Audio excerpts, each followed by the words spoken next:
પ્રધાનમંત્રી નરેન્દ્ર મોદી આજે દેશના યુવાઓ માટે 62,000 કરોડ રૂપિયાની યોજનાઓની કરશે શરૂઆત।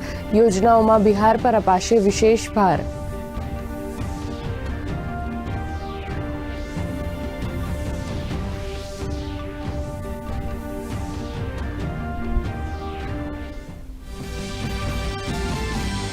મુખ્ય ચૂંટણી કમિશનર જ્ઞાનેશ કુમારના નેતૃત્વમાં ચૂંટણી પંચની ટીમ પહોંચી પટણા।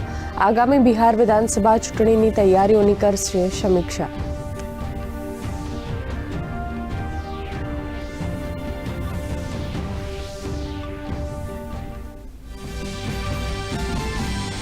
ગોવાની જનતાને ઘરના ઘરની મળશે મોટી ભેટ। ગૃહમંત્રી અમિત શાહ કરશે માઝે ઘર આવાસ યોજનાની શરૂઆત।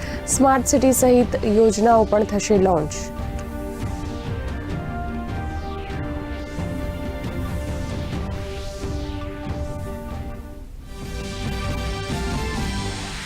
આજે ગુજરાત ભાજપને મળશે નવા પ્રદેશ પ્રમુખ। જગદીશ વિશ્વકર્માએ માત્ર પ્રમુખ પદ માટે ફોર્મ ભર્યું હોવાથી સર્વસંમતિથી બિનહરીફ વરણી થવાની સંભાવના। મોડી રાત્રે પ્રદેશ પ્રમુખ CR પાટીલ સાથે વિશ્વકર્માએ કરી મુલાકાત।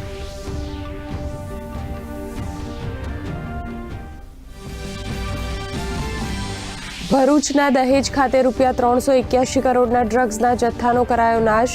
ગૃહ રાજ્યમંત્રી હર્ષ સંઘવીએ કહ્યું, ગુજરાત પોલીસે જીવન જોખમમાં મૂકીને તોડ્યું ડ્રગ્સનું નેટવર્ક। 3 વર્ષમાં અન્ય રાજ્યો કરતાં ગુજરાતને મળી વિશેષ સફળતા।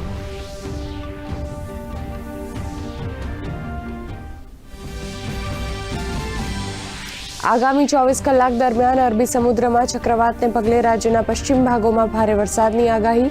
આગામી 5 દિવસ માછીમારોને દરિયો ન ખેડવા સૂચના।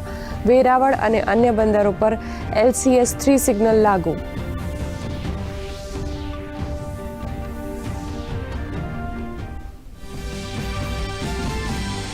ડોનાલ્ડ ટ્રમ્પની ગાઝા શાંતિ યોજનાની મહત્વપૂર્ણ શરતો પર હમાસે વ્યક્ત કરી સહમતિ। બંધકોની મુક્તિ અને ગાઝાની સત્તા છોડવા માટે થયું રાજી। હથિયારો છોડવા પર દાખવ્યું મૌન। PM મોદીએ ટ્રમ્પના પ્રયાસોનું કર્યું સ્વાગત।